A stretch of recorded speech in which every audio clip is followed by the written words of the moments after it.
Ah, eu estava sem o telefone. O cidadão ligou, dizer para ele que ele tinha dado a resposta errada, né? Ele confundiu a cidade. Ele confundiu. E aí ele pediu desculpas. Taiwan com Hong Kong. É uma coisa da esclerose dele. Que bacana. Você sabe a história do... Senhores, vamos lá, senhores. Estamos começando, tá?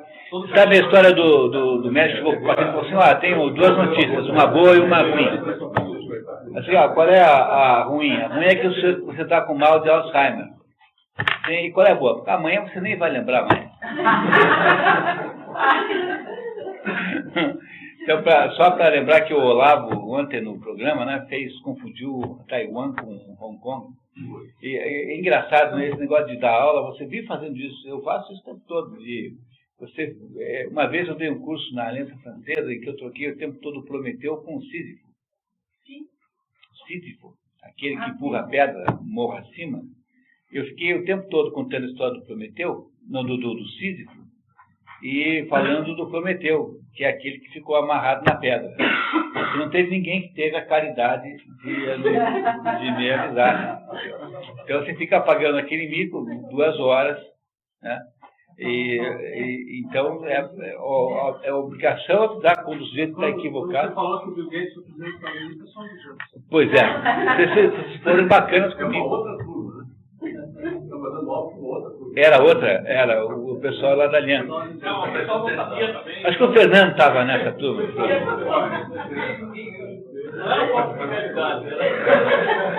Não, acho que o Fernando não está. Bom, pessoal, continuamos então? Então tá. Então eu queria que vocês prestassem atenção nisso. O Aristóteles não acha que a aristocracia possa ser, na verdade, embora seja um tipo justo de governo, não é alguma coisa que você vai poder fazer na prática. Ela só aparecerá mista. Então, o que ele fará em seguida é propor a mistura para raciocinar em termos reais. O que ele faz? Ele parte das formas ideais e das formas corrompidas e faz ajustes entre elas, mistura as combinações para chegar às formas reais e concretas. É isso que ele vai nos ajudar a fazer daqui para frente. Então, vamos continuar. Quem gostaria de ser o leitor do bem, Marcos? Vamos lá. A República. Resta-nos falar da República propriamente dita. Reservamos-la para o final, por não ser uma depravação da aristocracia, de que acabamos de falar. Pois é normal começar, como fizemos, pelas formas puras e depois ir às formas desviadas. Mas porque ela reúne o que há de bom em 2 regimes degenerados, a oligarquia e a democracia. Vamos ler a nota. Nossa nota é importante, tá? Pode-se perguntar como é que a República, que não passa de uma combinação de 2 regimes depravados, uma mistura do poder da riqueza e do poder do maior do mundo, dá finalmente origem a um bom governo onde a virtude domina. Parece que, para Aristóteles, a riqueza e liberdade combinadas estabelecem a preponderância da classe média. Ora, é essa classe que, por excelência, possui a virtude. Assim, não é a base propriamente dita, mas sim o resultado do sistema da República que gera a virtude. Porque o Aristóteles pressupõe que a virtude sempre esteja no meio, então, como um axioma também. É isso? Então, o que ele está chamando aqui de República, que depois nós vamos ver aqui, se vocês olharem aqui no esquema de vocês, está ali, ó, tá? Então, a República está bem no meio. Primeiro ele chama, lembra que ele chama de todos os regimes chamados de República, lembra que ele nos diz isso? Por isso que do lado esquerdo tem lá República genericamente. E daí, depois tem oligarquia ou plutocracia, aristocracia ou república. Então, ele resolveu chamar aristocracia ou república e diz que aqui é que está a solução para o problema da melhor forma de governo. Mas vamos deixar que ele chegue lá sozinho, depois a gente olha e esse esquema aqui, então, ficará claríssimo numa olhada só, tá? Então, vamos lá. Assim, a excelência deste governo será mais fácil de compreender mais adiante, quando tivermos exposto o que diz respeito aos 2 sistemas e que ele é apenas uma mistura. Então, a República é uma mistura da oligarquia com a democracia, que são, por sua vez, 2 degenerações. No entanto, ao usar esses 2 sistemas, ele consegue uma terceira forma virtuosa, Vamos ver o que ele vai nos dizer. Chamamos comumente republicanas as formas que se inclinam para a democracia e aristocráticas as que tendem para a oligarquia. Porque é mais comum encontrar saber e conhecimento entre os ricos. Ademais, os ricos são menos expostos à tentação de agir mal, possuindo que seduzam os outros. É por isso que eu chamo de fidalgos, cavalheiros e notáveis. E aqui que fica, então, no modelo aristotélico, alguns resquícios de aristocracia. Então, no sistema republicano que Aristóteles propõe aqui, a parte oligárquica do sistema é uma parte oligárquica que transfere para o sistema misto alguma das virtudes das oligarquias puras, que na prática não existem. Mas ele vai explicando cada vez com mais claridade. Quer ver? Continuamos a ler. É por isso, assim, propondo-se a aristocracia a dar preferência aos bons e honestos cidadãos e possuindo as oligarquias maior número desses cidadãos do que outros, é impossível que um Estado governado por tais pessoas não tenha boas leis. Da mesma forma, não podemos chamar de aristocracia o Estado governado por más leis. Seria uma ponerocracia. O pônero. Pônero, que a nota diz que pônero significa pior. Aristos melhor, pônero pior. Podemos continuar. Mas, para que o Estado seja bem organizado politicamente, não basta que tenha boas leis, se não cuidar da sua execução. A submissão às leis existentes é a primeira parte de uma boa ordem. A segunda é o valor intrínseco das leis a que se está submetido. Com efeito, pode-se obedecer às más leis, o que acontece de duas maneiras. Ou porque as circunstâncias não permitem melhores, ou porque elas são simplesmente boas em si, sem convir as circunstâncias. A aristocracia consiste principalmente em atribuir os cargos mais altos segundo o mérito. A virtude é seu primeiro objeto, a riqueza, ou da oligarquia, a liberdade ou da democracia. Então, vamos entender isso aqui. O que é liberdade aqui? Liberdade no sentido de que a democracia é uma possibilidade de poder de todos os homens livres. Então, por favor, você não imagine que a democracia que está propondo aqui envolve os escravos, envolve as pessoas que não têm o status de homem livre.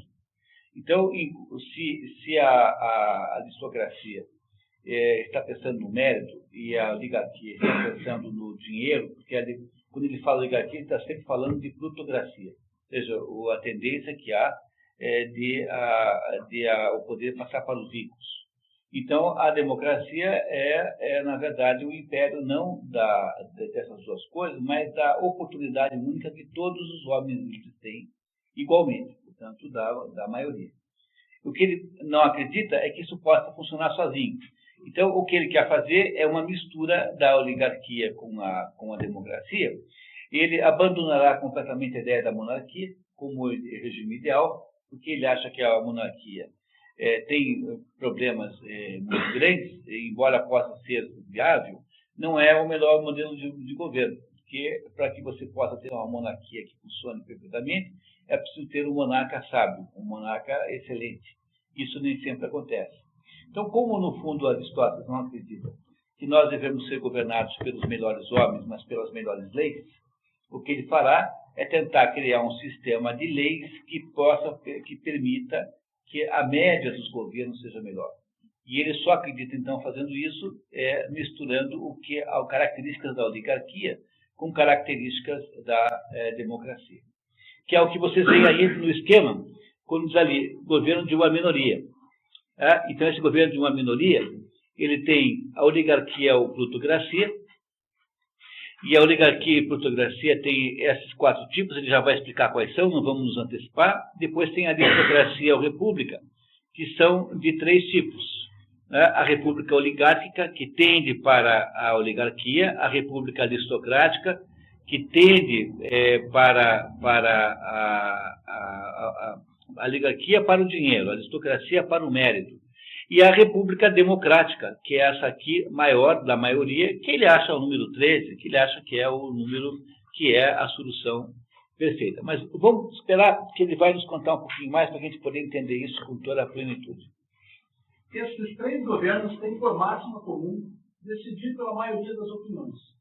Em todos os três, o que é decidido pela maioria dos que têm o Estatuto de Cidadãos e nessa qualidade participam do governo, adquire força de lei. É principalmente isso que caracteriza o verdadeiro Estado. Só os Estados mistos consideram ao mesmo tempo os ricos e os pobres, a opulência e a liberdade, pois os ricos quase em toda parte desempenham o papel da aristocracia. Então, são os estados mistos que ele procurará formar. A fórmula mista é a que ele prefere. Vamos ver como é que ele vai nos dizer como é que faz isso. Como há três razões para pretender a igualdade do governo, a saber, a liberdade, a opulência e a virtude, pois a nobreza, tida como a quarta, é apenas uma consequência da virtude unida à antiguidade da riqueza, a combinação de duas dessas razões, isto é, dos pobres com os ricos, deve sem problema chamar-se república. A combinação das três, a aristocracia, nome que, como de lá da verdadeira e pura aristocracia que falamos mais acima, é a primeira de todas, eles convém bem mais do que qualquer outro, apesar da mistura das formas. Então ele quer fazer, no fundo, um governo que seja uma mistura das características dos três tipos de governo. A aristocracia, que é do mérito, a oligarquia, que é do dinheiro, e da democracia, que é o que ele chama aqui de liberdade, ou seja, que permite que haja participação de todo mundo. Só lembrem que ele não está falando de escravo, está falando apenas daqueles que têm status de cidadão. Embora ele admita que possa haver algum governo em que até mesmo pessoas, embora ele ache que os artesãos não deveriam participar do governo, ele acha que pode até acontecer isso, como uma das possibilidades de existir algum governo. Pois não, Jorge? Aqui, quando ele fala em opulência, as três razões, opulência no sentido de dinheiro, riqueza, tá? Riqueza. Isso, riqueza, patrimonial mesmo. Porque, veja, o que ele está dizendo é que a aristocracia pura não existe. Então, quando você elege um grupo pequeno de pessoas para governar, essas pessoas serão caracterizadas não pelo mérito, mas pelo seu dinheiro, pelo poder econômico. Então, ele acha que esse negócio não dá para brigar com isso, porque isso é natural que exista. Então, ele não quer brigar com isso. Mas ele não quer dar todo o poder para essa gente, porque aí fica ligado com o governo. Então, ele não são artesãos, entendeu? São pessoas das duas primeiras casas ricas. Então, o que ele quer fazer? Ele quer, além disso, encontrar uma maneira pela qual todos os homens livres podem influenciar o governo. E, se possível, que haja também alguma sabedoria. Então, o que ele está procurando como cientista aqui, porque esse livro que vocês estão lendo aqui é um livro de moral, é um livro, portanto, cujo objetivo fundamental é orientar a ação humana concreta e real. Ele está querendo aqui produzir uma solução para que os homens produzam mais felicidade. No fundo, o que ele quer fazer é que a polis seja melhor estruturada. Então, para que a polis seja melhor estruturada, ela deve considerar esses três aspectos. Esses três aspectos que estão desde a origem nas três formas legítimas, que é a monarquia, que pode ter dentro disso o mérito e algumas das formas monárquicas, a oligarquia, que é a aristocracia, que é o governo dos melhores, e a tal da politeia, que aqui no livro é chamada de república, que é a ideia de que há muitas pessoas que não têm mérito, no entanto existem. Então, ele tenta produzir uma fórmula que possa juntar essas três coisas aí. Essa forma que ele quer produzir e sugerir é a forma número 13, que está ali, só vai ser compreendida melhor quando a gente entender um pouquinho melhor as outras. Então, se a gente consiga na leitura, que no final da leitura esse quadro ficará claríssimo. Tá? Vamos lá. O que dissemos leva-nos naturalmente a saber como a república se forma da democracia e da oligarquia, e como ela deve ser constituída. Leva-se naturalmente, quer dizer, ele quer saber, portanto é isso, né? Ao mesmo tempo, logo veremos como é preciso definir a democracia e a oligarquia, e como se distingue. Feita esta distinção, basta fazer com que se liguem, isto é, tomar alguma parte das duas e reuni-las. Teremos então a república que procuramos. Teremos a república que procuramos. E teremos o melhor jeito de organizar a polis. Teremos a fórmula melhor, tá? Muito bem. Há três maneiras de fazer essa amálgama ou combinação. A primeira é reunir a legislação das duas sobre alguma matéria, por exemplo, sobre a ordem judiciária. Na oligarquia, a lei não concede aos pobres nenhum salário para administrar a justiça. Estabelece penas contra os ricos, caso se recusem a fazer parte de uma assembleia.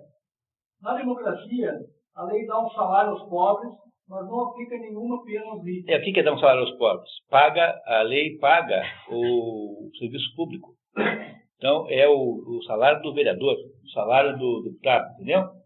Tá? Então, na oligarquia, como quem manda são os ricos, porque a oligarquia, na cabeça dele, é sempre plutocracia. Quer dizer, você não vai dar 10 mil para o Antônio Domingos de Moraes ir lá votar. Você não vai dar 15 mil para o quem lá. Agora, entendeu? Você tem que fazer isso lá com o fulano, lá, que é o Zé do Açougue, que se formou em vereador. Então, ele está querendo os 15 mil. Mais que qualquer outra coisa. Entendeu? Agora, o Antônio Domingos de Moraes não achará 15 mil dinheiro nenhum. Não é isso? Compreenderam? Então, o que ele está dizendo aqui é que nos dois governos, nos dois tipos de governo, tem regras diferentes. O que ele vai tentar fazer, está dizendo que uma das maneiras de casar as duas formas é procurar maneiras de misturar isso. Depois a gente vê como ele faz uma análise maravilhosa disso. A gente entende o Brasil contemporâneo com uma clareza assim de amanhecer. Tá? Vamos lá, continuamos. A primeira, aqui eu já falei, né? A mistura conveniente. A mistura conveniente ao Estado, que ocupa o meio entre esses governos, é composta pelos dois. Conceder o salário aos pobres e aplicar a multa aos ricos. É o rico que não aparece, é multado na Assembleia, né? Imagina aquela Assembleia na praça pública. O rico que não for é multado, e o pobre que for ganha lá um jeton, alguma coisa assim. Tá? Uma segunda maneira é ficar no meio do que ordenam os dois regimes, entre admitir nas Assembleias Gerais os que não têm nenhuma renda, ou muito pouca, e só aceitar os que têm muito. Na média, receber os rendimentos modernos. O terceiro modo é acolher do governo oligárquico e do democrático que cada um tem de bom. O democrático, por exemplo, escolher os magistrados por sorteio. O oligárquico, elegê-los. Democrático, não considerar a renda. O oligárquico, tê-la em consideração. Portanto, o virar a aristocracia e a república, tomar emprestado das duas, isto é, da oligarquia, as eleições, e da democracia, a elegibilidade sem consideração pela renda. O que é isso? Alguém poder ser eleito mesmo que seja pobre. Né? Então ele está fazendo essas comparações. Daqui a pouquinho ele vai juntar tudo e vai ficar claro. Estas são as maneiras de mesclar. Mas a perfeição do amálgama não é mais você poder dar o nome de oligarquia e de democracia ao governo misto que dela resulta. A dificuldade de qualificação torna-se índice de excelência. Tomar os dois extremos é também propriedade do justo meio. É o que se observa no estado da Lacedemônia. Muitos, com efeito, colocam a classe das democracias, porque ele tem muitas instituições dessa natureza. Na educação das crianças, a comida é a mesma para os filhos dos ricos e para os dos pobres. Mas não para os escravos, né? Tá? Cuidado sempre com isso, tá? A mesma instituição, a mesma civilidade no trato, na idade seguinte, o mesmo gênero de vida quando se tornam homens. O rico não tem ali nenhum sinal exterior que o distingue do pobre. Ambos comem da mesma carne nas refeições públicas. Vestem-se com os mesmos tecidos que o pobre qualquer, que seja ele, pode com facilidade obter. Além disso, das duas maiores magistraturas, o povo designa uma e participa da outra. Elege senadores e administra a euforia. Euforia é o conjunto de representantes do povo ou da aristocracia que tem poderes de dar opinião em relação ao monarca, porque a Lacedemônia é uma monarquia, né? Então a euforia é a Câmara, digamos assim, a Câmara Alta, tá? Câmara Baixa e Câmara Alta é uma Câmara Alta no sentido comparativo com o inglês, mais ou menos moderno. Câmara dos Lordes, né? Câmara dos Lordes, tá?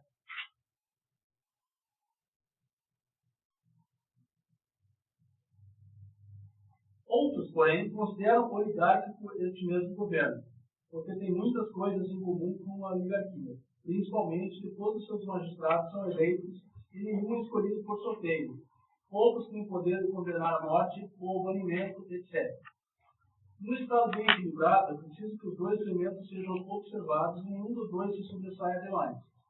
Ele tem, além disso, meios para se conservar a si mesmo, sem precisar de auxílio de fora, de maneira que ele deva sua salvação não à benevolência dos vizinhos, o que pode acontecer com estados depravados, mas a um contentamento de todos com seus membros, dos quais não há nenhum que se deseje outro.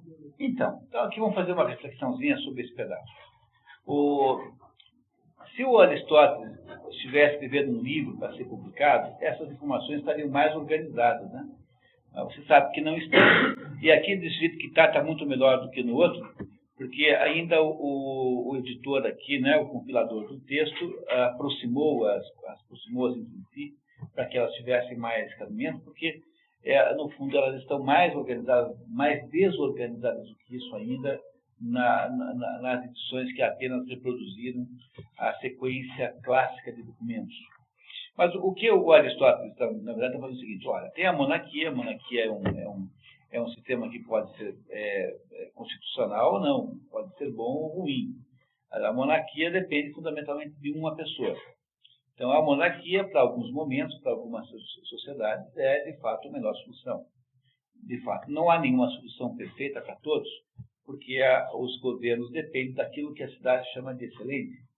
E aí, então, ele faz digressões dizendo que há outros tipos de governo que não apenas a monarquia. E o tipo ideal de monarquia, o tipo ideal de governo não monárquico é o tipo misto, que reúne as características da aristocracia, que, de modo geral, se transforma em oligarquia, ou seja, em poder dos ricos, e dos sistemas democráticos, que são uma corruptela, uma degeneração dos sistemas das politeias, ou seja, daqueles sistemas em que a maioria manda.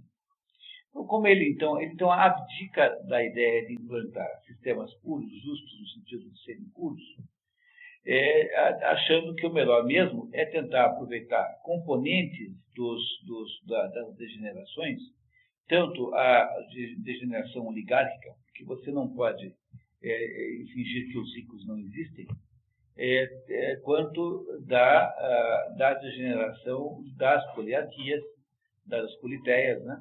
Portanto, em que há aí um predomínio do homem livre, ou seja, da maioria, da multidão. Então, é preciso dar à multidão a possibilidade de participação, mas, ao mesmo tempo, é preciso considerar a participação dos ricos e, se possível, em tudo isso ainda, dar alguma sabedoria que vem daqueles que sozinhos não podem governar, porque não são convocáveis, que são os aristocratas.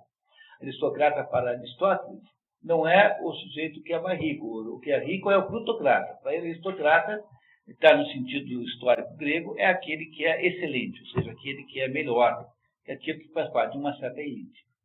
Então, o que o Aristóteles não quer é nem um governo do povo puro, e ele vai explicar por quê. Nós veremos que é nisso que o Brasil fez, e o que ele prevê que vai dar errado deu aqui exatamente como ele tinha previsto. Ele não quer as oligarquias mandando, porque o dinheiro não irá produzir tensões sustentáveis, já que é uma maioria que deseja participação. E as monarquias simplesmente não servem para o governo que ele está propondo, que é o governo da polis grega. Porque ele está, na verdade, falando para os seus compatriotas naquele momento. Ele não está escrevendo um livro genérico de política, ele está conversando com aquelas pessoas que têm aquela mesma cultura. Então, ele, no fundo, está olhando para aquela situação real que ele tem ali em torno dele, né, ali naquela cidade grega que ele conhece, que é a solução que ele dá. Mas ele deixa muito claro que essa solução não serve para todo mundo, apenas para aquelas cidades para as quais, veja, não é que ele esteja falando apenas com a polis grega. Ele estabeleceu antes, cronologicamente, neste livro, embora essa cronologia não coincida exatamente com a que está aqui, ele estabeleceu antes quais eram as condições para a felicidade da polis. Lembra que ele fez isso? Então ele está dizendo o seguinte: para aqueles que aceitam esses termos de felicidade da polis, então é essa forma de governo que funciona melhor. Então, se você pretende um sistema onde a virtude seja a comandante, se a polis prefere estabelecer uma primazia da virtude sobre outras coisas, é esse sistema que ele está aqui aos pouquinhos desenhando, que ele preferirá. Então, vamos ver como é que ele continua a defender essa ideia. Esse parágrafo da República, da página 13, ele começa assim: resta-nos falar da República propriamente dita. Quer dizer, vamos lá para o final. Então, significa que não teria outros parágrafos, seria o último parágrafo, mas ele não fecha. Não, é porque o... Quando entra a tirania, resta-nos estudar. Não é nenhuma coisa nem outra, o ambas. Porque, na verdade, o que acontece é que nos originais está assim.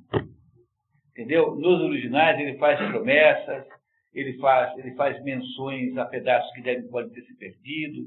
Na verdade, não está tudo muito confuso. O que o compilador fez? Tentou aproximar as ideias. O Guénon não está assim, pelo amor de Deus. Não, você fala que vai falar lá na frente.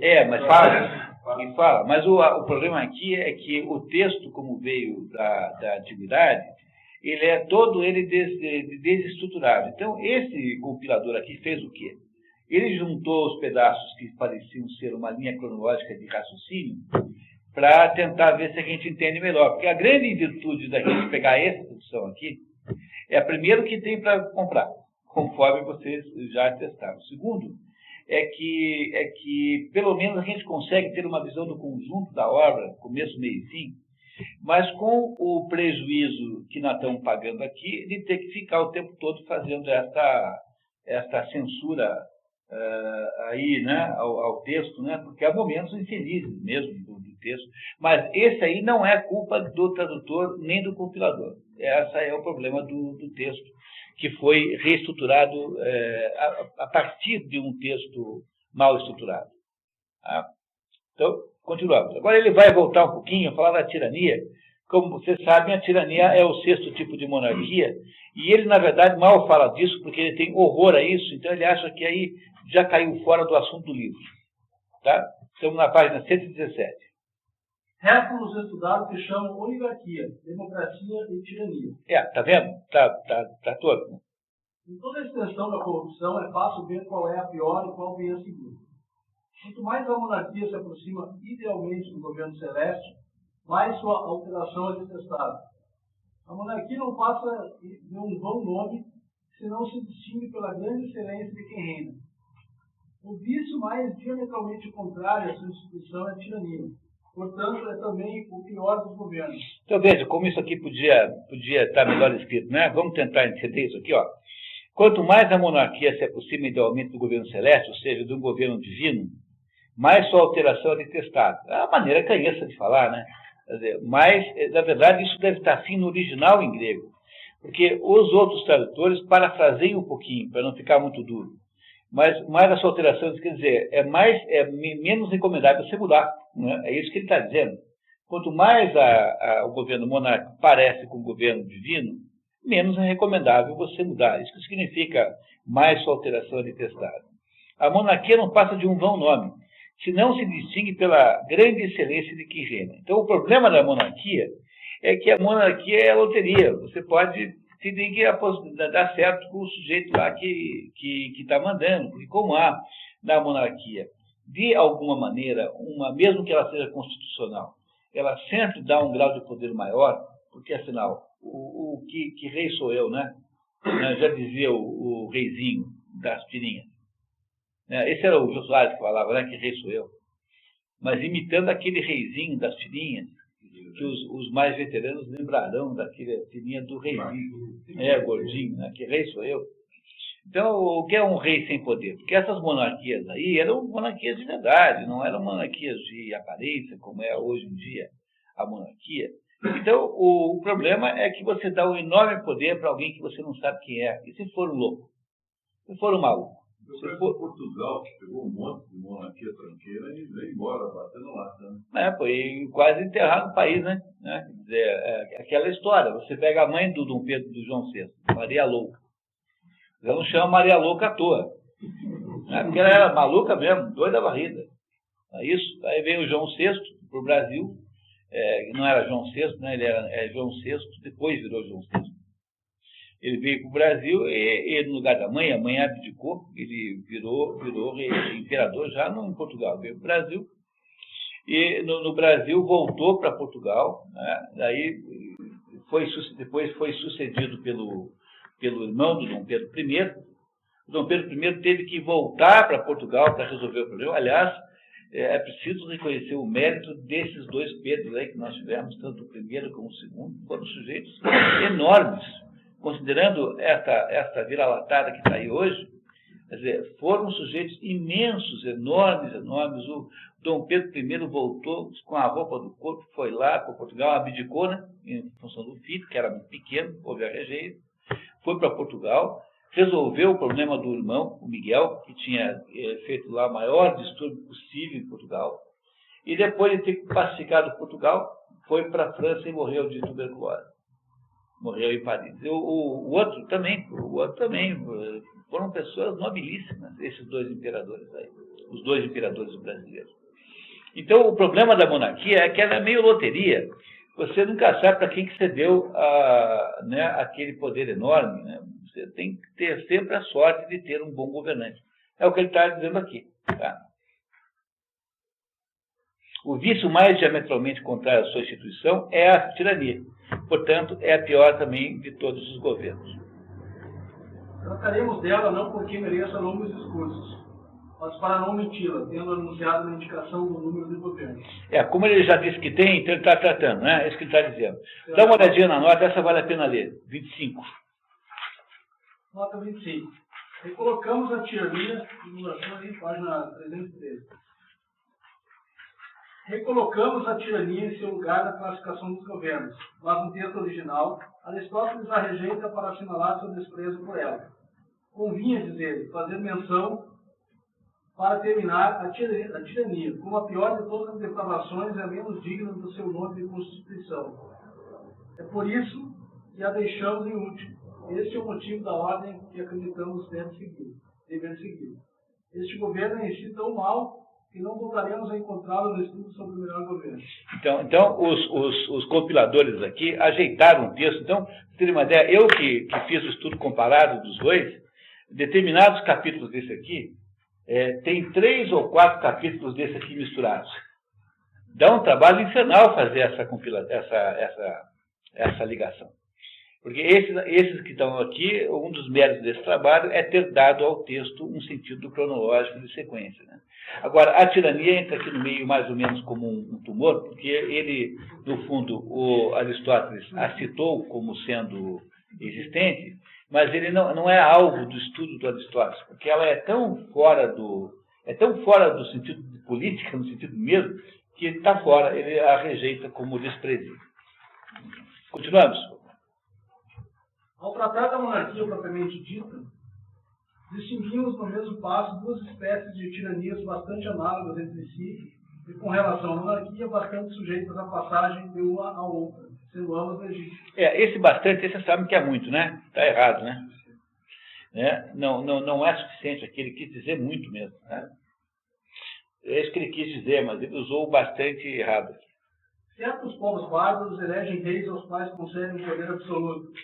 Entre os antigos gregos, havia igualmente monarcas que eram chamados de aefinetas, um pouco semelhantes a esses reis. Vocês estão percebendo que ele está repetindo alguma coisa que ele já disse? Né? Então, veja, aqui nesse caso, foram expurgadas as repetições, mas ainda sobrou essa. Então, no trabalho original, com os textos históricos, essas repetições são muito mais comuns. Tá? O que distingue esses estados é que eles eram ao mesmo tempo legítimos, por ter sido a monarquia concedida voluntariamente, e tirânicos porque o poder se exercia despoticamente e conforme o arbítrio dos príncipes. A terceira espécie de tirania, aquela que mantém propriamente o nome, em oposição à monarquia, e que mais o merece, é a do homem sem qualquer responsabilidade ou censura, que comanda em seu próprio interesse, e não no de seus súditos, outros seus semelhantes, não raro melhores do que ele, não raros melhores do que ele. E que mais o merece.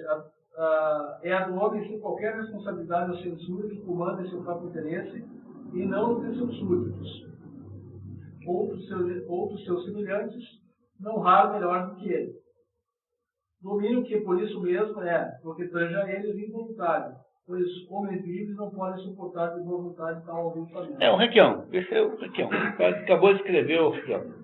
A diferença é que o Requião foi eleito, mas ele se comporta como se fosse um déspota, um tirano. É exatamente isso que está aqui descrito, é como se comporta o governador do Estado. Se você me permite a observação, o Requião, nunca votei nele, etc., mas ele não casa muito bem. Eu pensaria mais no Fidel Castro, que aqui ainda tem poder judiciário, né? Ele baixa um decreto, o judiciário vai lá reclama. Então, agora, lá no Cuba, por exemplo, a vontade do Fidel Castro é a lei suprema. Talvez você tenha toda a razão. Aqui o que tem é que, embora o comportamento seja, digamos assim, o espírito seja o mesmo, né? Aqui você tem um sistema judiciário que o limita. Mas ele não dá bola para isso, faz por cima e não aconteceu nada até agora. Mas de alguma maneira acaba se limitando, né? Agora, que é indiscutível que ele tem esse tipo de expressão pessoal, né? Quer dizer, assim que a alma dele pensa, é isso mesmo. Quer dizer, o Requião é o tirano que o Aristóteles recusa-se a considerar como sendo digno de estudo. Acho que tem um capítulo sobre o sujeito na História dos Animais, que é o outro livro. Então, esse assunto, esse tirano, será estudado convenientemente na História dos Animais. O Requião, se estivesse em Cuba, estaria bastante mais adequado. né? O que o Hugo Chávez tenta fazer, se vocês perceberam que na Venezuela, todas as iniciativas do Hugo Chávez legiferantes são todas para transformá-lo num tirano sem nenhuma espécie de contenção. Repararam que ele tenta fazer isso? Quer dizer, o que o Hugo Chávez gostaria é que não houvesse um sistema judiciário que o policiasse. Então, esse plebiscito que ele perdeu agora era justamente isso. Ele queria que fossem votadas leis que davam a ele uma autoridade incontestável. Legitimar. Ele mandaria nas Forças Armadas diretamente, pessoalmente, ele teria... Constitucionais, a Constituição de 67, é isso mesmo. É a mesma ideia, só que num grau absolutamente delirante, né? Porque os militares fizeram um AI-5 e ficaram morrendo de vergonha, da vida. Agora, o Chávez tem a capacidade de mandar para um plebiscito um conjunto de regras de exceção para um país que não está em guerra, um país que não está sob ameaça nenhuma, um país... É uma coisa tentando recuperar esse espírito tirânico que está aqui. O Otávio fez isso em Roma, ele fez o plebiscito, ganhou e ficou 50 anos no poder. Porque aí é que está na história de Roma. Roma teve uma história em que porque o Aristóteles tem a menor ideia de Roma, né? Mas durante a história de Roma, embora Roma já existisse nessa época, se baseou muito nele, né? Com certeza, o que aconteceu, o fato mais notável foi a mudança da República para o Império. Então, o Júlio César resolve acabar com a ideia de que Roma era uma república, ou seja, dominada pelo Senado. Há uma figura mítica nessa história chamada Catão de Utica, neto do Catão Censor. Esse Catão de Utica é aquele que lá na Divina Comédia é o guardião das praias do Purgatório. Quem fez a Divina Comédia deve lembrar dele comigo. Tá? Ficava lá o Catão cuidando das praias do Purgatório, porque esse sujeito suicidou-se não suportando a ideia da República Romana transformar-se no Império. E aí, aí houve 12 imperadores, cada um mais tirânico que o anterior, e essa sequência de imperadores, são 12, acabaram destruindo Roma. Então, no final, tem aqueles malucos, Calígula, né? Nerva, o Incitatus, né? que foi senador, né? O cavalo do Calígula, né? Aquele pessoal maluco foi ocupando o espaço no final, cada um produzindo um Estado à imagem e semelhança da sua loucura.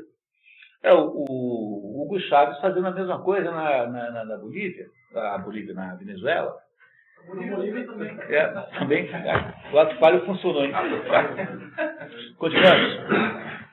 A oligarquia.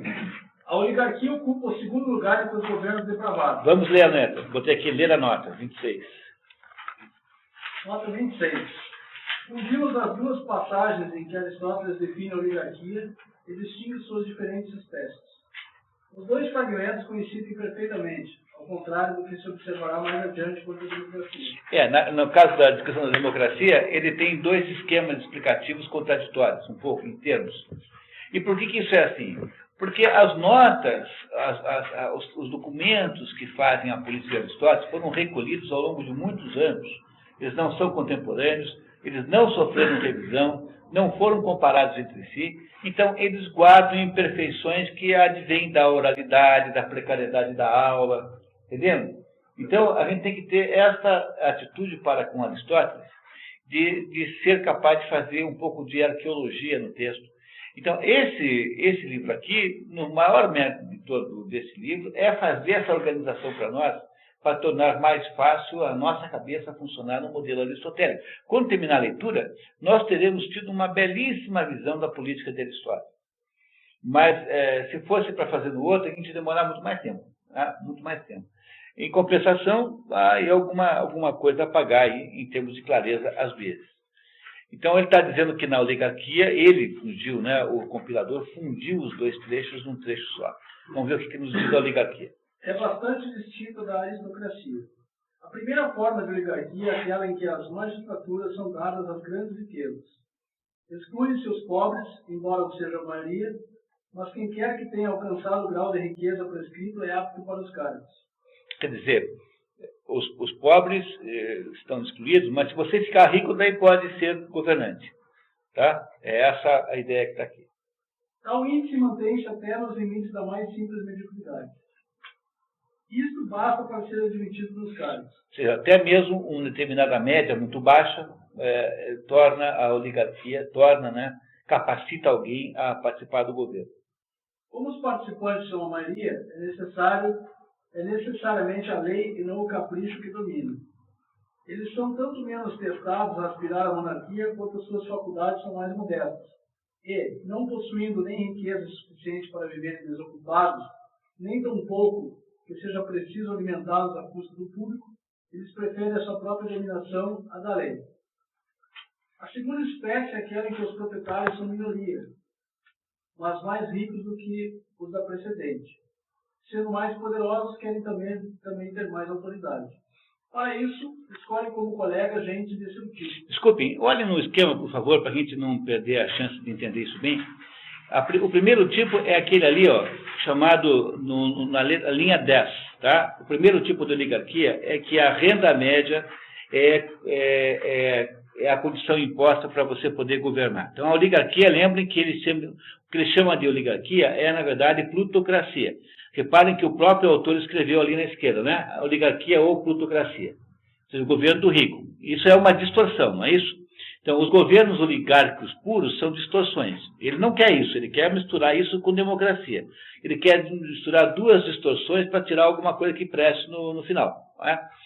Então, não é isso? Tá? Então, ele está ali dizendo que o primeiro tipo é a renda média como condição para os cargos eletivos. Aí o segundo tipo, que o Marco acabou de ler, é quando você considera apenas quem tem renda alta. Então você já excluiu daí uma porção de gente, né? Então, eu vou reler, tá? No alto da página. A segunda espécie é aquela em que os proprietários são minoria, mas mais ricos do que os da precedente. Então, diminuiu a quantidade de pessoas que têm aquele valor mínimo, e eles então são menos, mas são mais ricos que os anteriores. Sendo mais poderosos, querem também ter mais autoridade. Os de antes não, porque todo mundo, como tem muita gente, ninguém tem poder de exigir muita autoridade no primeiro tipo de oligarquia, de modo que ela funciona mais democraticamente.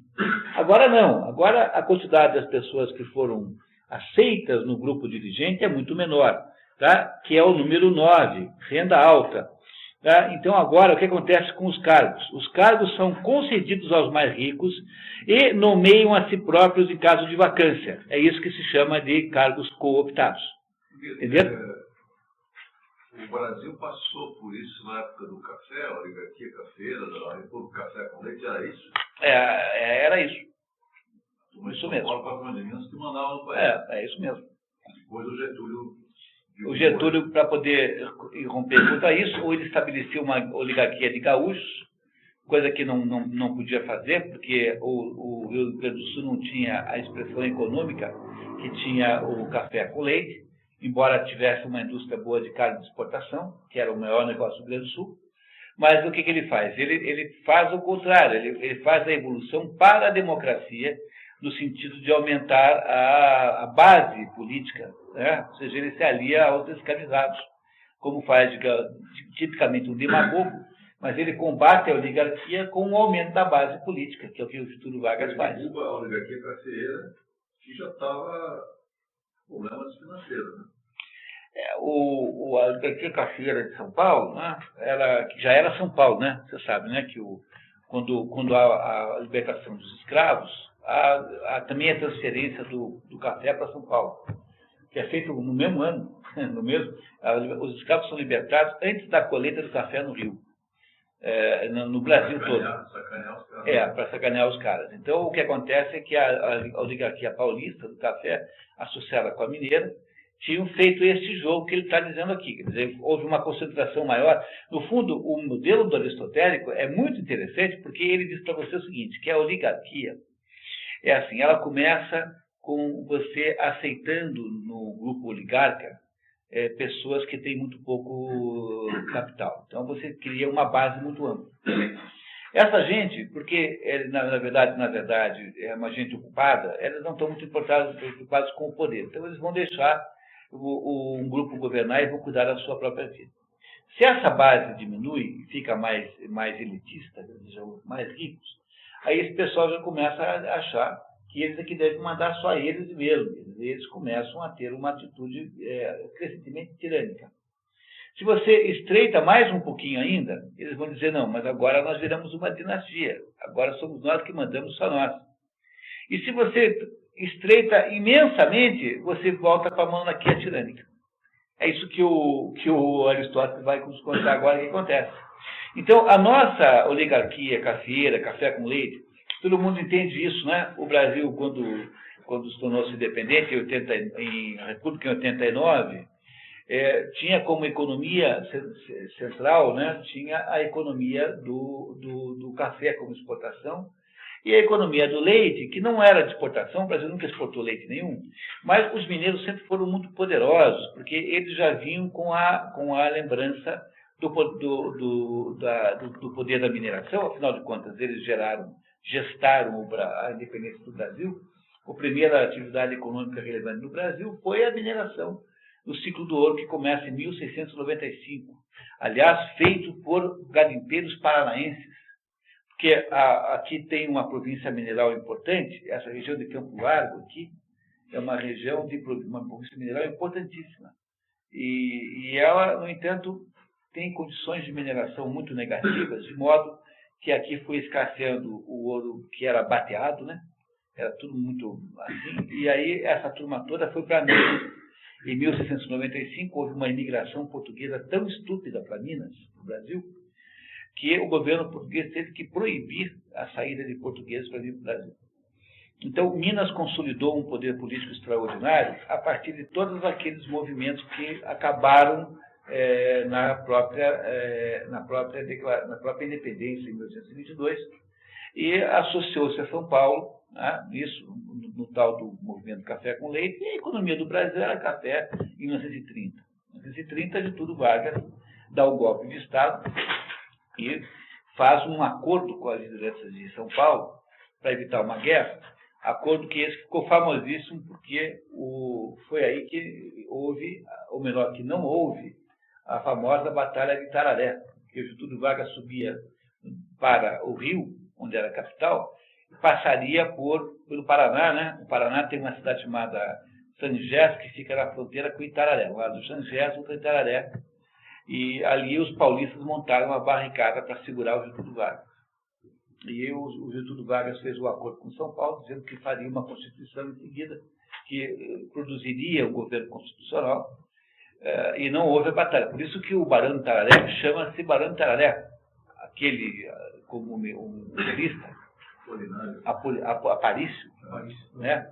Aquele sujeito que é muito engraçado, né? Vocês conhecem as histórias dele. Teve um episódio em que ele falou mal de alguém no jornal, aí mandaram lá uns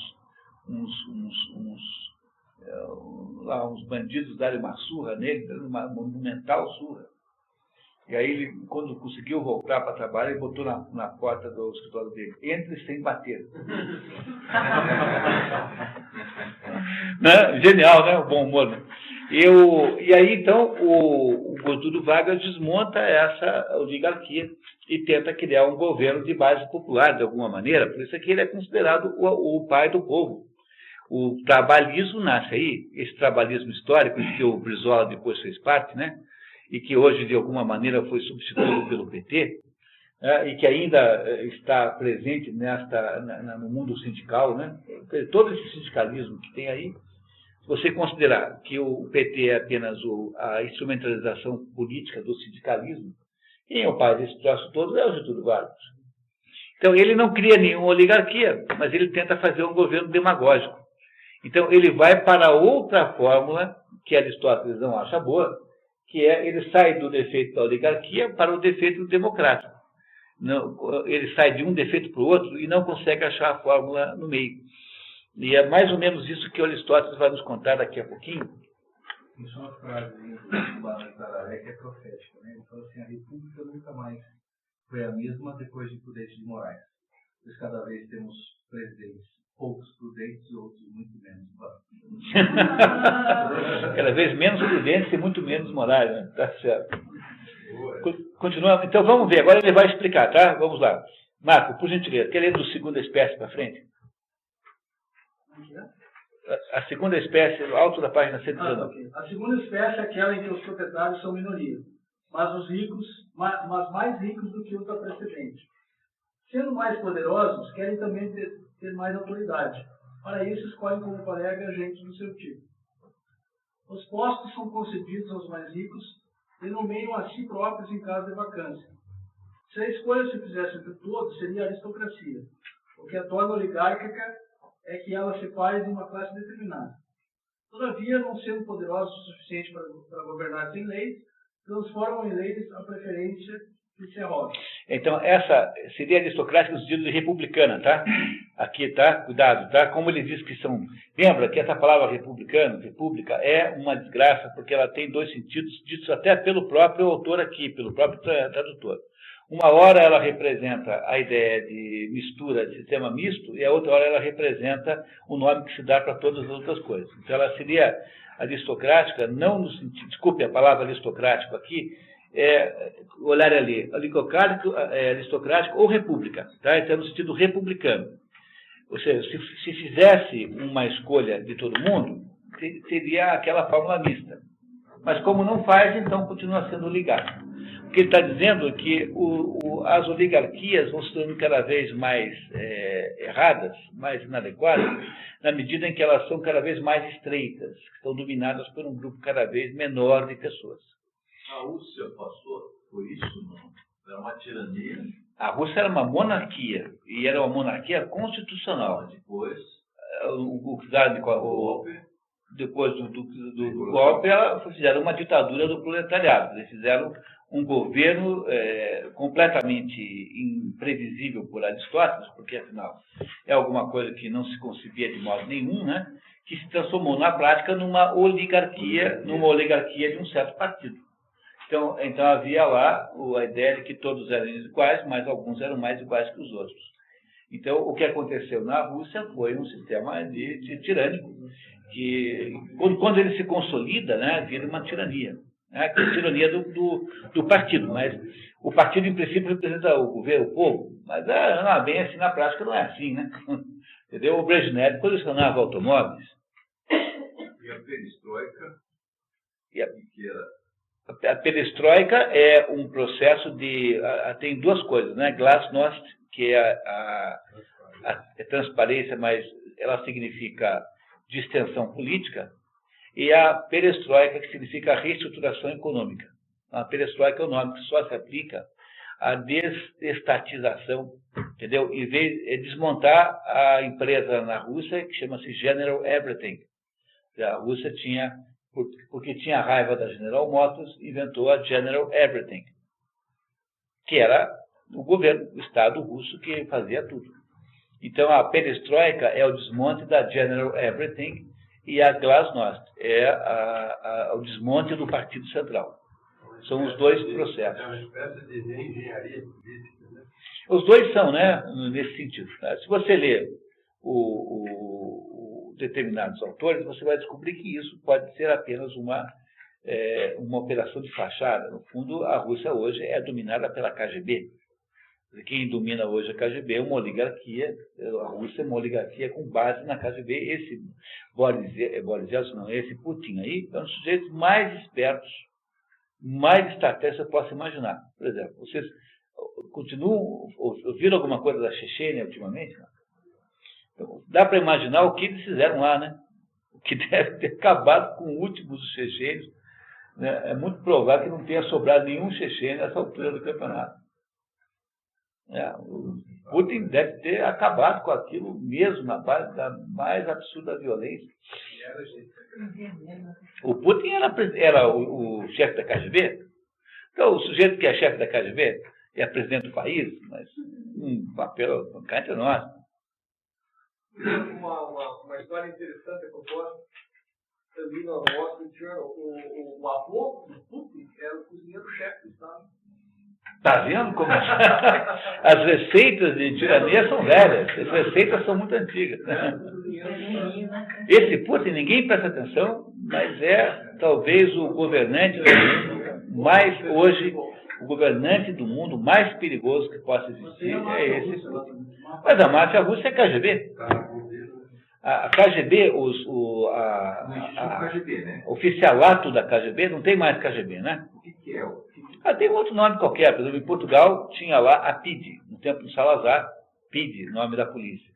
Aí fizeram aquela Revolução em 53 e inventaram uma outra polícia chamada COPCOM. Aí os portugueses diziam que COPCOM significa como operar a PIDE com outro nome. Essa era a piada que tinha, que COPCOM significava como organizar a PIDE com outro nome. Quer dizer, ficou perfeita a sigla. Então era assim, no tempo do Tsar tinha como é o nome do negócio? Era a Ucrânia. A polícia secreta do Tsar era a Ucrânia. Aí os comunistas tomaram o poder e inventaram a Tcheca. Aí a Tcheca foi posta para fora por causa do Stalin, né, como sendo coisa stalinista, e inventaram a KGB. E o que você pensa que mudou? Nada. Da KGB, um monte de nomes, né? Isso, NPK, não sei o quê. Então, essas coisas vão mudando de nome, mas o cacete na testa continua sendo da mesma intensidade. Né? Só no Brasil, né? Que do SNI criaram essa cretinice, que é uma coisa mais ridícula, né? Esse ABIN aí, que é sabe aquele... É a diferença que tem entre o James Bond e aquele que você gostava, como é o nome dele? O Austin Powers. A diferença do SNI para o ABIN é a diferença do James Bond para o Austin Powers. Mas, mais ou menos, acredita em mim, porque eu tenho informações internas lá, que me contam cada história. Vocês não imaginam o que é aquilo. Tá? Mais ou menos. Bom, continuamos.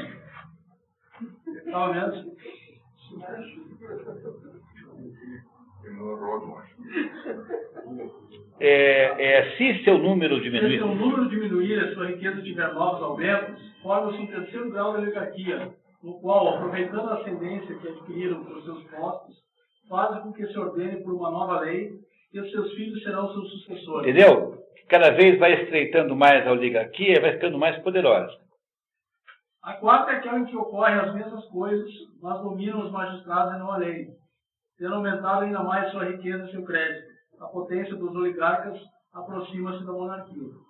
Este vício é semelhante tanto à tirania que se introduz nas monarquias quando a última espécie de democracia, quanto a última espécie de democracia, de que falaremos. Chama-se dinastia, ou mais exatamente, politirania, essa espécie de oligarquia. Politirania, quer dizer, vamos ler, muitos tiranos ao mesmo tempo. Ou seja, em vez de ser só um tirano, como é no caso da monarquia, são uma família que é tirânica. É o Antônio Carlos Magalhães, família não sei o quê, família... A palavra dinastia significa hoje uma sequência de soberanos da mesma família. Barthélemy Saint-Hilaire cita Saint-Croix, que propôs o termo politirania que utilizamos no texto. Esse é o tradutor francês, né, justificando a sua escolha. Entenderam? Então, isso está aqui no quadro na frente de vocês, nas linhas 10, 9, 8 e 7. Então, quando da renda média aumenta a exigência para entrar na oligarquia, passa a ser renda alta, você já tem os cargos cooptados, quer dizer, eles se elegem mutuamente. Depois, quando a renda é mais alta ainda, os cargos viram hereditários. E, finalmente, quando torna-se hereditário, torna-se despótico. São os 4 tipos de oligarquia ou plutocracia, todos eles ruins, tá? O menos ruim é o número 10, mas mesmo assim são fórmulas ruins. Muito bem. Aí, continuamos, Marco, por favor. Vamos agora à democracia. A democracia não se deve, como costumavam fazer certas pessoas... Eu achei que fosse o Platão, mas não há nenhuma indicação de que seja aqui uma indireta ao Platão. Pode ser que sejam lá outras personalidades intelectuais, mas não consegui encontrar, eu pesquisei bem isso, quem possa ser o xingado aqui. Não foi o Platão. Não se deve, como costumavam fazer certas pessoas, definir simplesmente a democracia como o governo em que a maioria domina. Nas próprias oligarquias e em qualquer outra parte, é sempre a maioria que se sobressai. É porque o conceito de dominar não é a mesma coisa que mandar, sabe? É por isso que ele está fazendo essa ressalva, tá? Vamos lá. Nem tampouco a oligarquia é o regime da minoria. Seja um povo composto de 1.300 pessoas ao todo, e entre essas 1.300 pessoas, suponhamos 1.000 ricas, que excluem do governo os 300 pobres, embora livres e semelhantes a elas em qualquer outro respeito. Ninguém dirá que isso é uma democracia. Da mesma forma, se os pobres, embora em menor número, forem mais poderosos do que os ricos, ninguém chamará eles de oligarquia. Nenhuma outra cidade tampouco o seria, se os ricos não fossem admitidos nos cargos. Portanto, deve ser, antes de chamar democracia, o Estado que os homens livres governam e a oligarquia que os ricos governam. O acidente faz com que o número seja maior ou menor, sendo o comum que o maior número seja dos homens livres e o menor o dos ricos. Eu já tinha isso dito em outro ponto, né? Tá, muito bem.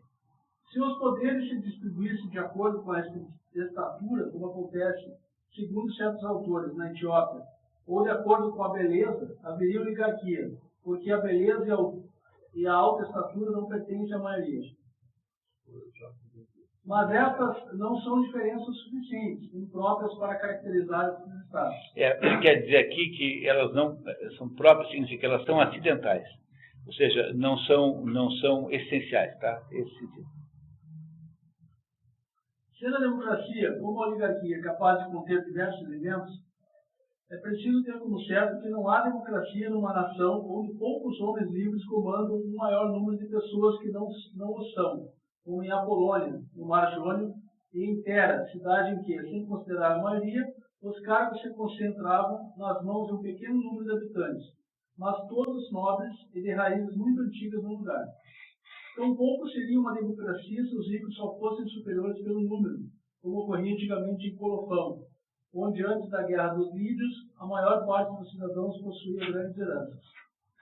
Em contrapartida, trata-se de uma democracia quando os homens livres e pobres, formando a maioria, são senhores do Estado, ao passo que há oligarquia quando governam os ricos e os mais nobres, embora inferiores em número. Essa a gente já sabia, né? Muito bem. Eis, portanto, vários tipos de regimes. Sabemos a razão disso. Para conhecer a natureza e as causas, deve-se retornar o princípio evocado acima. Retomar. Isso significa que está naquele, não precisa ler não, está no item das funções e classes sociais, que há diferenças entre as pessoas, por isso. Em virtude do qual um Estado ou uma cidade não é um todo homogêneo, mas sim composto de várias partes, como o animal. Se quisermos formar as diferentes espécies de animais, começaríamos por separar tudo que este animal deve necessariamente ter, como certos órgãos das sensações, as partes necessárias para receber e dirigir os alimentos, tais como a boca e o ventre, além dos órgãos do movimento. Está dando para a gente aqui uma lição de método aristotélico. Como é que você separa os animais? Como é que você percebe que eles não são o mesmo? Tá? Continue, por favor. Depois de ter esgotado a enumeração de todos os membros necessários e todas as diferenças entre cada espécie, isto é, todos os gêneros de bocas, de ventres e de órgãos, tanto da sensação como do movimento, o número de todas as suas combinações possíveis dará a quantidade de espécies de animais, pois é impossível que o mesmo animal reúna várias diferenças de boca e de orelha. Não pode ter muita diferença, né? Porque senão não seria o mesmo animal. Portanto, tomando todas essas combinações, haverá tantas espécies de animais quanto as combinações de partes necessárias. O mesmo ocorre com os estados ou sociedades políticas. Como já dissemos mais de uma vez, elas são compostas de vários elementos. Há, com efeito, várias classes de plebeus ou de nobres. A primeira classe dos plebeus é ocupada em proporcionar alimentos. É numerosa, compõe os agricultores. A segunda, dos artesãos, exerce os ofícios de primeira necessidade de luxo e bem-estar que o Estado não pode dispensar, quer para viver, quer para ter conforto. A terceira, dos comerciantes, frequenta as praças e aí expõe para comprar, revender ou exportar as mercadorias ou os trabalhos dos outros. A quarta, dos homens do mar, dos quais uns são guerreiros, outros comerciantes, outros fazem transportes, outros se dedicam à pesca. Uns e outros abundam em alguns lugares, como os pescadores em Tarento e em Bizâncio. Os marinheiros em Atenas, os negociantes na ilha de Egina e Quios, os barqueiros em Tenedos. Devem-se juntar a eles os trabalhadores manuais, todos os que não são abastados o suficiente para ficar sem fazer nada, os que não nasceram de pai e mãe livres, e toda espécie de população semelhante. As classes dos nobres, enumeradas a seguir, se devem ou à riqueza ou ao nascimento, ou ao mérito ou ao saber, ou a alguma outra diferença inigualável igualmente notável. A quinta, dos guerreiros, não é menos necessária que as outras, a menos que se queira capitular diante do primeiro agressor, pois é impossível encontrar no interior de uma cidade um amontoado de covardes nascidos para a escravidão. Enquanto o Estado deve bastar-se a si mesmo, essas pessoas estão naturalmente na dependência de outras. 29, pode ler.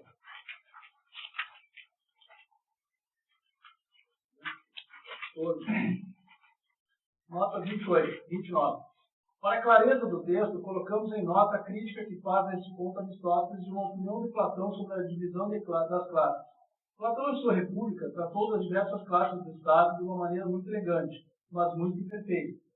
Sócrates compõe a sociedade com 4 tipos de pessoas necessárias: o tecelão, o lavrador, o sapateiro e o pedreiro. Sócrates é quem fala, né? Sempre pela boca de Sócrates que Platão fala.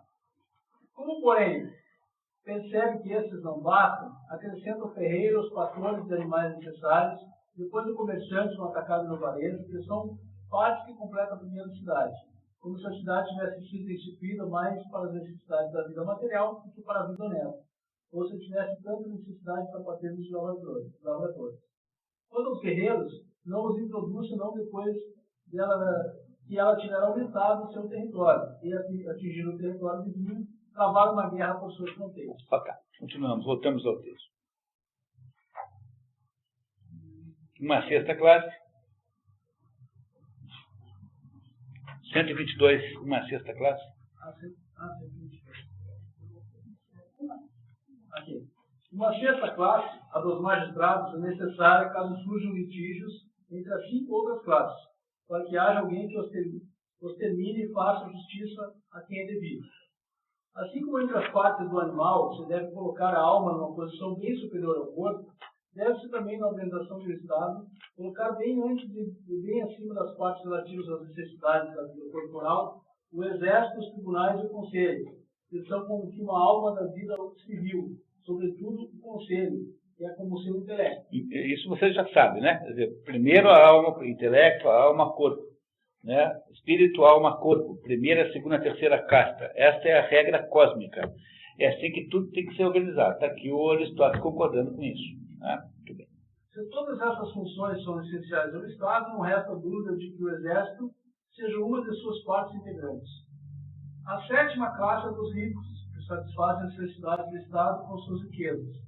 A oitava é composta de oficiais ministeriais e funcionários públicos. Como o Estado não pode existir sem magistrados e precisa de homens capazes de realizar suas funções, precisa também de pessoas que executem suas ordens e que estejam encarregadas do serviço, quer para sempre, quer alternadamente. De resto, para que essa parte da ordem pública de que acabamos de falar, que se divide entre a deliberação sobre os negócios do Estado e o julgamento das contestações privadas, seja bem e devidamente administrada, são necessárias personalidades versadas em direito e política. Na vida da polis, né? Isso que é a política. Parece, e esta é a opinião de muitos, que várias dessas faculdades são compatíveis e é possível, por exemplo, ser ao mesmo tempo soldado, lavrador ou artesão. E a mesma pessoa pode igualmente ser conselheiro do Senado, senador e juiz. O que ele está fazendo, na verdade, é nos preparando para nos explicar a democracia. Tá? No sentido que ele, né, aquela democracia, no sentido positivo que ele descobriu casando com a aristocracia. Não faltam pessoas que presumem tanto de si mesmos que acreditam ser capazes de várias magistraturas. Mas é impossível que as mesmas pessoas sejam pobres e ricas. Os pobres e os ricos parecem, portanto, formar a principal divisão das classes do Estado. Aliás, como de ordinário, uns contam um número bem pequeno e outros um número bem maior. É claro que são partes contrárias entre si. Assim, é pela preponderância de cada um deles que distinguimos os regimes entre democracia e oligarquia. Muito bem, vamos lá. Agora ele vai fazer finalmente uma explicação maravilhosa de como é que é a democracia. No final, a gente entende todo o esquema que ele pretendeu nos apresentar. Mostremos agora como a democracia se divide, ela própria, em várias espécies. Nós a decidimos conforme todas as classes do povo participam do governo, apenas algumas, com a exclusão das demais. Vamos ler, tá? 30. Vamos ler a nota 30. Nota 30. Aristóteles dá, a algumas páginas de distância uma da outra, duas classificações não concordantes das democracias. A nosso ver, o segundo texto desmente e retifica o primeiro. Assim, reproduzimos-o sozinho, completando com certas passagens tomadas do outro. A classificação pode resumir-se assim. Primeira espécie, censo leve do eleitorado. Significa, censo leve do eleitorado é o seguinte, censo, essa palavra aí significa assim, significa exigência que se faz para determinada função. Então, você, para poder ser aqui eleitor, tem que ter uma certa prosperidade, tem que ter um certo patrimônio. Tá? Então, censo leve do eleitorado para poder ser eleitor, tem que ter um pequeno valor pecuniário, tem que ter um pequeno patrimônio. Segunda espécie, eleitorado aberto a todos, elegibilidade apenas para os ricos. Aí, nesse segundo tipo, todo mundo pode votar, tenha ou não tenha dinheiro, mas só pode ser eleito quem tiver um certo dinheiro. Terceira espécie, elegibilidade de todos, mas sem compensação pelo exercício do cargo. Agora pode eleger todo mundo, mas não paga ninguém. Quer dizer, ninguém recebe para legislar, para ser juiz, ou seja, os cargos públicos são prestados assim de maneira gratuita. Quarta espécie, elegibilidade e compensação para todos. Todo mundo é eleito e todo mundo recebe para ter cargo público. Esse negócio é maravilhosamente claro, tá? Então, o que fez o editor? Tinha duas classificações contraditórias uma com a outra. Ele organizou o texto para nos dar apenas uma. Tá? Esse editor do livro aqui, o francês, que fez isso, né? Na verdade, é o tradutor da obra em francês que fez isso. Vamos ver agora como é que o Aristóteles nos explica, então, essa que foi eleita. A primeira espécie é aquela em que os poderes se distribuem segundo as posses até certa mediocridade. Certa mediocridade é que, cuidado, tá? Não é no sentido de ser medíocre, no sentido de ser mal, né? Mas uma certa média, tá? Certa média. De modo que são admitidos todos aqueles que chegam a este ponto, com exceção dos que ficam abaixo e dos que se arruinaram. Todos os lavradores e outras pessoas de fortuna medíocre, média, né? São admitidos. O governo prossegue de acordo com a lei. Por um lado, trabalhando, eles têm de viver, mas por outro, não têm condições de permanecer sem fazer nada. De modo que, uma vez feita a Constituição, só se reúne para negócios urgentes e indispensáveis. Porque como eles são pessoas não muito ricas, eles têm que trabalhar para viver. Então, eu não fico lá o dia inteiro. O acesso é aberto a todos, assim que adquiriram a renda prescrita pelas leis. Se alguém fosse excluído, seria a oligarquia. De resto, se não tem nenhuma renda, é quase impossível ter um lazer suficiente para se ocupar da coisa pública. Essa admissibilidade de todos os proprietários é a primeira espécie de democracia. Muito bem. É aquela em que você... É o número 14. Tá? Tá vendo? Número 14, pessoal. Tá vendo? A democracia. Senso módico. O senso módico significa não há muita exigência para você se tornar eleitor. Não é isso? E sorteio. O sorteio não está aqui, mas ele tirou do texto que ele mesmo censurou. O tradutor francês tirou o sorteio. Aparece depois, mais tarde, em outro canto, tá? Então, o primeiro jeito é esse. Quando você chega assim e diz, olha, todo mundo acima de uma certa renda é eleitor. Não tem problema nenhum. E a gente sorteia aí quem vai ser aí o jurado, quem vai ser o legislador. Muito bem. Agora vamos ver a segunda espécie, que é a 15.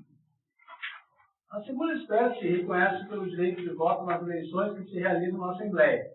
Todos são admitidos de seu nascimento por digno, mas somente são elegíveis os que têm meios de viver sem trabalhar. Então, todo mundo agora, independente de renda, pode votar, mas só pode eleger quem tem um certo censo, acima de um certo censo, ou seja, sem censo de eleitorado, quer dizer, sem exigência no eleitorado, com um senso de elegibilidade, quer dizer, tem limitações para eleger, mas não tem censos para votar.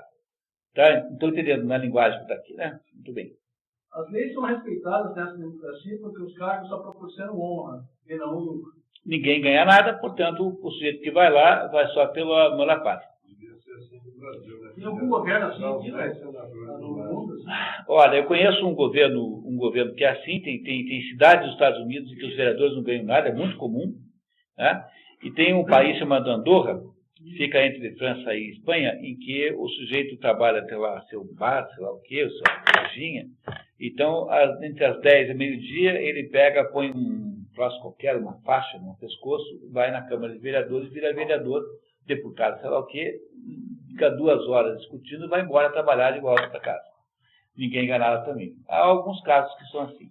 Mas, tá vendo? Olha que análise extraordinária que ele faz. O segundo tipo é quando você restringe a limitação de renda apenas para os que serão eleitos, e não mais para os eleitores, que é o segundo tipo de democracia. Vamos ver agora o terceiro. Tá vendo onde ele vai chegar? Terceira espécie é que admite no governo todos os que são livres, mas não oferecendo nenhum atrativo à português, não sofre a concorrência perigosa de um número excessivo de pretendentes, de modo que a lei é necessariamente respeitada. A terceira espécie, todo mundo pode ser eleito, tá vendo? É o número 16. Nenhum censo, nem pagamento de função. Qualquer um pode ser eleito, todo mundo, qualquer um pode ser eleitor, contanto que seja cidadão, qualquer um pode ser eleito e ninguém recebe nada. Então, aí não há cupidez, porque ninguém está de olho no dinheiro do Estado, não é? A quarta é aquela que se introduziu em último lugar nas cidades que se tornaram maiores e mais opulentas do que eram nos primeiros tempos. Que é nosso mestre. Ela exibe a igualdade absoluta, isto é, a lei coloca os pobres no mesmo nível que os ricos e pretende que uns não tenham mais direitos ao governo do que outros, mas que a condição desses daqueles seja semelhante. Nenhuma restrição, portanto, todo mundo igual. Pois se a aula da democracia consiste, como pensam alguns, na liberdade, sendo todos iguais a esse respeito, devem ter a mesma parte nos bens civis e principalmente nos grandes cargos. E como o povo é superior em número o que agrada à pluralidade é lei, tal Estado deve necessariamente ser popular.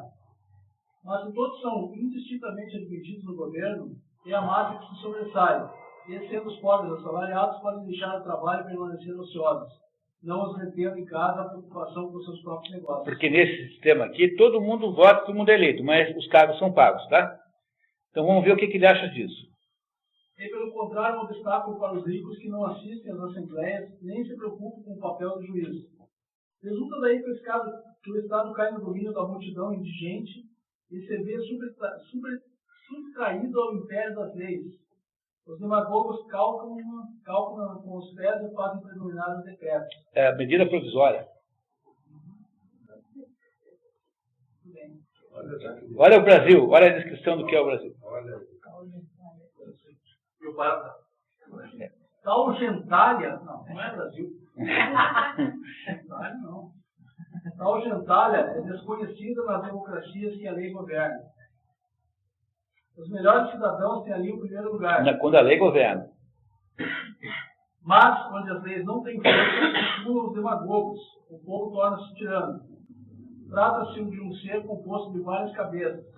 Elas dominam não cada uma separadamente, mas todas juntas.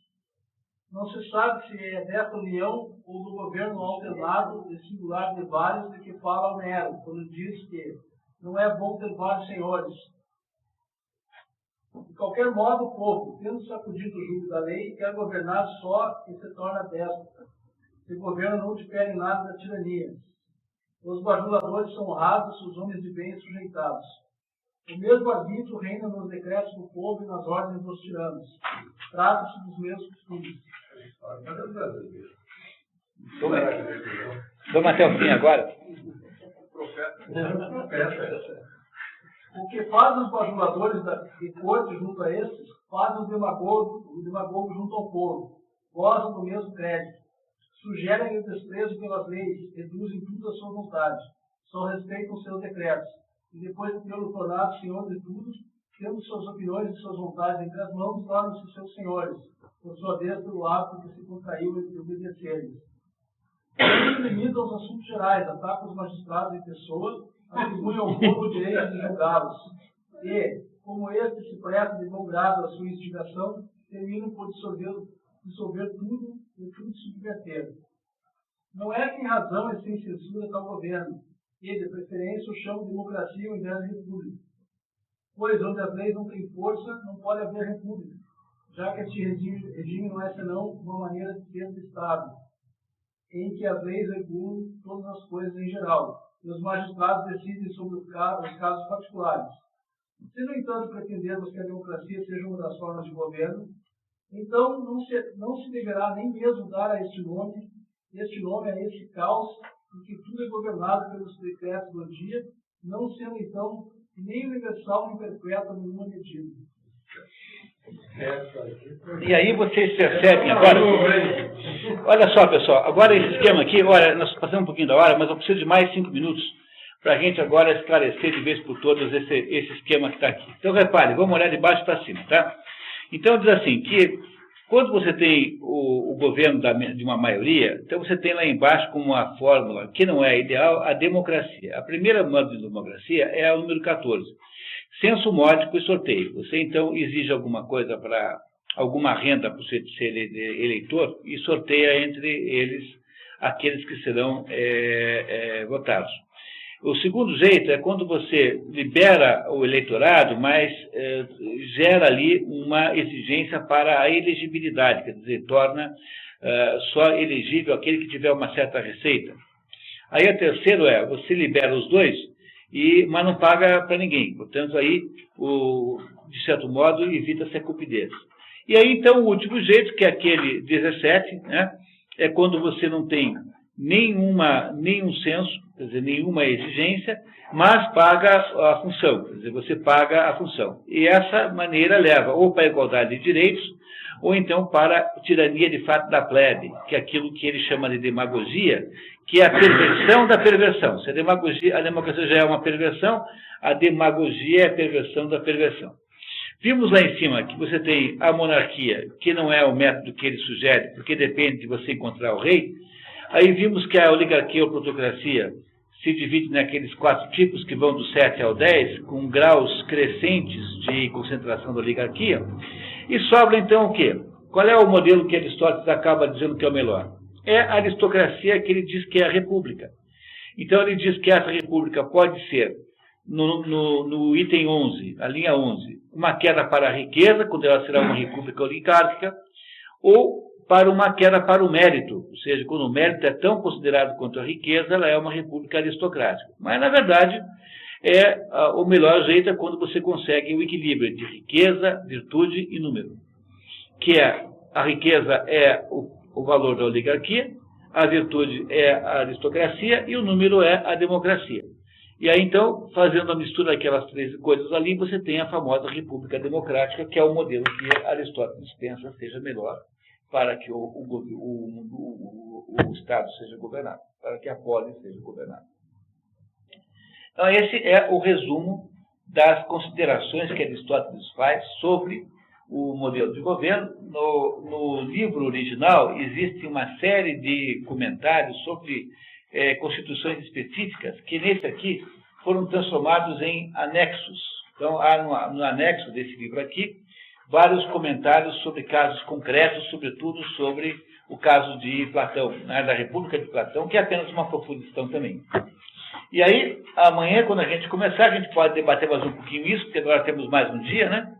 E vamos, então, entender como é que agora Aristóteles vai nos ajudar a entender como é que você mantém a polis estável. Então, esse segredo tem a ver com o tipo de governo que você estabeleceu. Só uma pergunta. A palavra democracia... Pois é que aí que está o negócio, né? A democracia é vista, ele é definida por ele como sendo uma perversão. Não, a língua palavra, perdemos e... Governo do povo. Governo do povo. Que é, na boca de Aristóteles, basicamente uma palavra negativa, né? É basicamente uma palavra depreciativa. Democratos. Do governo do povo. Eu aprendi na escola que era o governo do povo, para o povo. Mas é que... Tá vendo? Então, isso que nós queremos aqui com o nome de democracia é o modelo pior daqueles todos ali que nós vimos do Aristóteles. Tá certo, pessoal? Então, nos encontramos amanhã no mesmo bate local, às 7 horas. Então, vamos lá. É o melhor dos piores, assim, mais ou menos. O melhor governo para Aristóteles é aquele em que você consegue dar uma participação política para a maioria, sem perder a contribuição da riqueza e sem perder a contribuição da nobreza, que é o modelo da República Aristocrática, aquela República Democrática que ele define no número 13 ali. É o melhor jeito. Então vamos lá, né?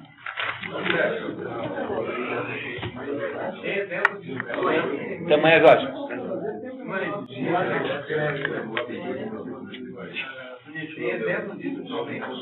República Democrática? República Democrática é um modelo, digamos assim, é um modelo que se tenta fazer modernamente, de fato. Né? Tenta-se fazer isso. É claro que há muitas dificuldades para implementar isso de modo puro, mas é o que se tenta fazer. A República Democrática, todo mundo vota, mas você tem de ter, por exemplo, o sistema inglês. Então, você tem a Câmara dos Lordes e a Câmara dos Comuns. Então, quando você diz que tem a Câmara dos Lordes, está dizendo o seguinte: tem um pedaço do poder que não pode ser entregue ao povo, tem que permanecer oligárquico. É a Câmara dos Lordes. O governo da Inglaterra é democrático? Mas tem um pedaço do poder que continua oligárquico. Então, o povo representa-se na Câmara dos Comuns, mas quem vota na Câmara dos Lordes não é o povo, mas é a rainha. Né? A Câmara dos Lordes é uma espécie de cargo vitalício, e eles têm um poder. Então, você vai tentando fazer fórmulas assim. Você vê que na Inglaterra é assim que faz. Muito bem.